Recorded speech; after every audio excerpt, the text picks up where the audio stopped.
তো আমার শ্বশুর আবার সবাইকে বলছিল এইভাবে না ওইভাবে কর। ওরা কিছুদিন পর পর যখন এই পার্টিটা করে না, বিশেষ করে আমার শ্বশুরও না এই দিনটাকে খুব উপভোগ করে এই বিষয়টাকে।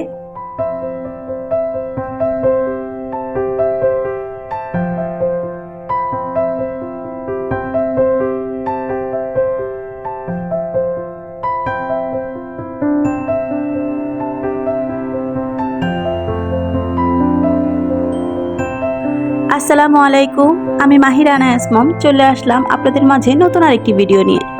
দেশ এবং দেশের বাইরে যে যেখানে আছেন আশা করছি অনেক ভালো আছেন। আমিও আলহামদুলিল্লাহ অনেক ভালো আছি। গত ভিডিওতে আপনারা দেখেছেন আমি বাড়ি যাওয়ার উদ্দেশ্যে রওনা হয়েছি। আজকের ভিডিওতে আপনাদের দেখাবো যে বাড়িতে আসার পর চাঁদ রাতের দিন কি করেছি। অবশ্য আমি কিন্তু ঈদের 3 দিন আগে বাড়িতে গিয়েছিলাম, বাট আজকে আপনাদের সাথে শেয়ার করব চাঁদ রাতের দিনটা। অবশ্য মাহিরা কিন্তু ঢাকা থেকে বাড়িতে অনেক বেশি মজা করে, কারণ ওইখানে ওর অনেক কাজিনসরা আছে এর জন্য। তো বাড়িতে যাওয়ার পরেই কিন্তু দেখতে পাচ্ছেন ওর ফুফাতো বোনের সাথে কতটা আনন্দ করছে আর এদিক ওদিক দৌড়াদৌড়ি করছে। মানে সারাক্ষণই আনন্দ উল্লাস নিয়ে মাহিরা মেতে থাকে।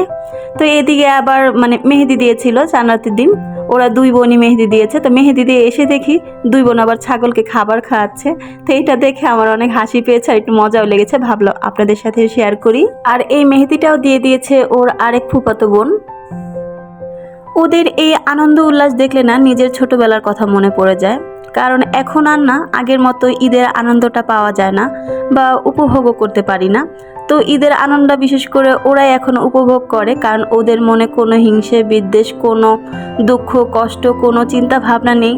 ঈদের আনন্দ আমাদের মতো ছিল যখন আমাদের বয়সটা কি না ওদের মতো ছিল। অবশ্যই এটা শুধু আমার ক্ষেত্রেই না, প্রত্যেক জনের ক্ষেত্রে। আপনারা যারা এখন বড় হয়ে গেছেন, সংসারে আছেন, আপনাদের লাইফে পরিবর্তন এসেছে, আপনারা কিন্তু অবশ্যই অতীতটাকে অনেক বেশি মিস করেন। আর বিশেষ করে ওদের মতো এই ছোটবেলাটাকে অনেকেই মিস করেন। তো 2 বোন মিলে তো ভালোই আনন্দ করছিল, মজা করছিল। এরপর হচ্ছে গিয়ে ওর ফুপুদের সাথে ও আবার একটু ঘুরতে গিয়েছিল ওর ছোট ফুপুর বাড়িতে। এরা কিন্তু আমার চাচাতো ননদ আর চাচি শাশুড়ি। তো আমার শ্বশুর বাড়িতে ওনাদের সাথে আমাদের বন্ডিং অনেক ভালো। তো সেই ক্ষেত্রে বোঝাই যায় না যে কোনটা আমার আপন ননদ, কোনটা আমার চাচাতো ননদ। এতক্ষণ তো আপনাদের সাথে শেয়ার করেছি চাঁদ রাতের দিনের বেলা কি করেছি। তো এখন আপনাদের সাথে শেয়ার করব চাঁদ রাত স্পেশাল মুহূর্ত। আজকে হচ্ছে চাঁদ রাত। তো কিছুদিন পরপরই না আমার ননসের ছেলে ওর ফ্রেন্ডদেরকে নিয়ে পার্টি দেয় বা কিছু রান্না বান্না করে একসাথে বসে খায়। তো আজকে ওরা চাঁদ রাতের উপলক্ষে সব ফ্রেন্ডরা মিলে রান্না বান্না করবে, খাবে। তো আজকে রেসিপিতে রয়েছে হচ্ছে আপনার অ্যারাবিয়ান খেপসা আছে না, সেটার রেসিপি। তো অ্যারাবিয়ান খ্যাপসার পুরো রেসিপিটা দেখতে হলে আপনারা কিন্তু পুরো ভিডিওটি স্কিপ না করে অবশ্যই পুরো ভিডিওটা ধৈর্য সহকারে দেখবেন। আমি না অত বেশি গুছিয়ে কথা বলতে পারি না বা আরও স্মার্টলি কথা বলতে পারি না। তো সেই ক্ষেত্রে আশা করব আমার এই অগোছালো আর আনস্মার্ট কথাগুলো আপনারা ভালোবাসার স্বরূপ অ্যাকসেপ্ট করবেন। আর আমার ভিডিওটি ভালো লেগে থাকলে অবশ্যই আমার চ্যানেলটিকে এখনও যদি কেউ সাবস্ক্রাইব করে না থাকেন তাহলে অবশ্যই আমার চ্যানেলটিকে সাবস্ক্রাইব করে দেবেন। আর আমার ভিডিওটি যদি আপনাদের কাছে ভালো লেগে থাকে বা রেসিপিটি আপনাদের কাছে প্রয়োজন হয়ে থাকে তাহলে অবশ্যই আপনার ফ্রেন্ডদের মাঝে শেয়ার করবেন আর নিজেও শেয়ার করে রাখবেন, এতে করে পরবর্তীতে আপনারা চাইলে রেসিপিটি ট্রাই করতে পারেন। আর আপনি যদি আমার ভিডিওটি ফেসবুক থেকে দেখে থাকেন অবশ্যই আমার ভিডিওতে একটি লাইক কমেন্ট করবেন আর আমার পেজটিকে ফলো দিয়ে দেবেন। তো আপনাদের সাথে কথা বলতে বলতে এদিকে কিন্তু অলরেডি আমি 3টা মুরগি কেটে কুটে একেবারে ভালোভাবে পরিষ্কার করে ধুয়ে নিয়েছি। আর এখানে ছোট ছোট ছেলেরা ওরা কিন্তু সবাই, কেউ আমার ভাগিনা, কেউ হচ্ছে ভাতিজা, আবার কেউ হচ্ছে ছোট ভাই। তো সবাই কিন্তু আবার আমাকে একটু হেল্প করছিল, আমি ওদের হেল্প করছিলাম, ওরা আমাকে হেল্প করছিল। তো আমার শ্বশুর আবার সবাইকে বলছিল এইভাবে না ওইভাবে কর। ওরা কিছুদিন পর পর যখন এই পার্টিটা করে না, বিশেষ করে আমার শ্বশুরও না এই দিনটাকে খুব উপভোগ করে এই বিষয়টাকে। আর এখন কিন্তু গ্রামে প্রায় রাত 11:30টার উপরে বাজে। আর এই তো আমার শ্বশুর দাঁড়িয়ে থাকতে থাকতে বিরক্ত হয়ে গেছে, তো রুমে গিয়ে বসেছে। আর আমাদের গাছে কিন্তু ছোট্ট একটা কিউট কাঁঠাল ধরেছিল।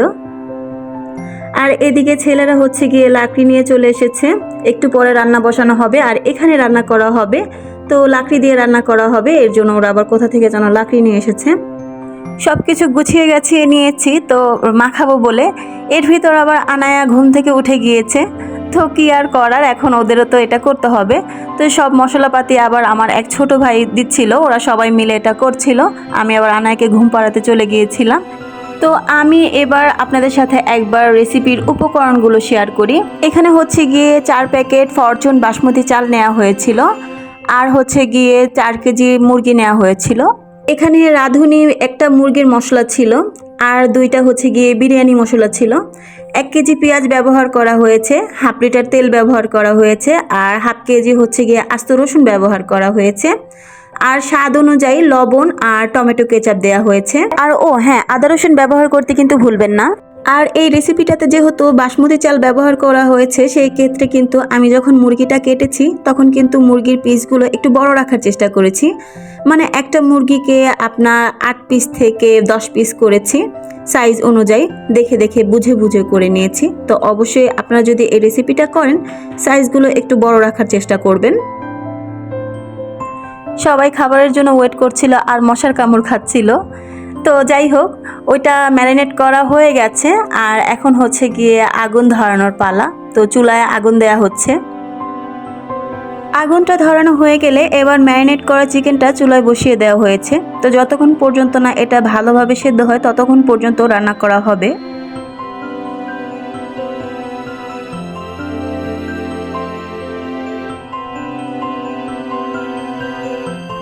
ওইদিকে তো চিকেনটা রান্না করার জন্য চুলায় বসানো হয়ে গেছে, আর এবার এক এক করে সবগুলো চালের প্যাকেট কেটে একটি বলে নেওয়া হচ্ছে, আর এগুলো এখন ভালোভাবে আগে থেকে ধুয়ে নেওয়া হবে। তো এখানে কিন্তু চিকেনটা অনেকটাই হয়ে এসেছে, কিন্তু আরও হওয়া বাকি আছে। তো এর জন্য আগে থেকে চালটা ধুয়ে রেখেছিল যাতে চালটা ভিতর থেকে সফট হয়। আর এখানে কিন্তু 1 কেজি চালে 1.5 কেজি পরিমাণে পানি ব্যবহার করেছে। তো আমরা 4টা চাল ব্যবহার করেছিলাম। এবার হচ্ছে পানিটা যতক্ষণ পর্যন্ত না বলক আসে ততক্ষণ পর্যন্ত আমরা ওয়েট করব। এরপর যখন পানিটা বলক চলে আসবে তখন হচ্ছে গিয়ে আমরা এটাতে চালটা দিয়ে দেব।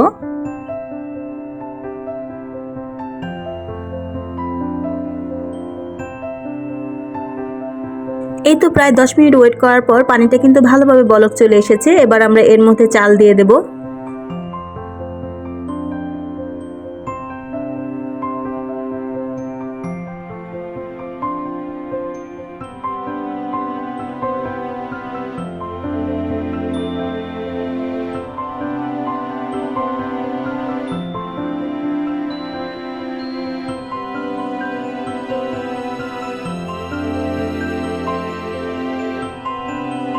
এই পানিটা শুকানোর পর এরপর কিন্তু চালটাকে দমে দেওয়া হবে। এই পর্যন্ত ধৈর্য সহকারে যারা আমার আজকের এই ভিডিওটি শেষ পর্যন্ত দেখেছেন তাদেরকে অসংখ্য ধন্যবাদ। আশা করছি আমার আজকের ভিডিওটি আপনাদের কাছে ভালো লেগেছে। যদি ভালো লেগে থাকে, প্রথমে একবার বলেছি, আবারও বলছি, আমার ভিডিওতে একটি লাইক করে দেবেন আর সবার মাঝে শেয়ার করে দেবেন। নেক্সট ভিডিওতে আপনারা দেখতে পারবেন ঈদের দিন কি রান্নাবাড়া করেছি, কি কাজকর্ম করেছি, কিরকম কাটিয়েছি সেটা আপনাদের সাথে শেয়ার করব। আকাশ, খেতে কেমন হয়েছে বলো? সেই স্বাদ। তো আপনারা তো শুনতেই পেয়েছেন, খাবারটা দেখতে যতটা লোভনীয়, খেতে ততটাই স্বাদ হয়েছে। তো নেক্সট ভিডিও দেখার আমন্ত্রণ রেখে আমি আমার ভিডিওটা এখানেই শেষ করছি। আশা করছি দেখা হবে নেক্সট ভিডিওতে। সেই পর্যন্ত সবাই ভালো থাকবেন, সুস্থ থাকবেন। আল্লাহ হাফেজ।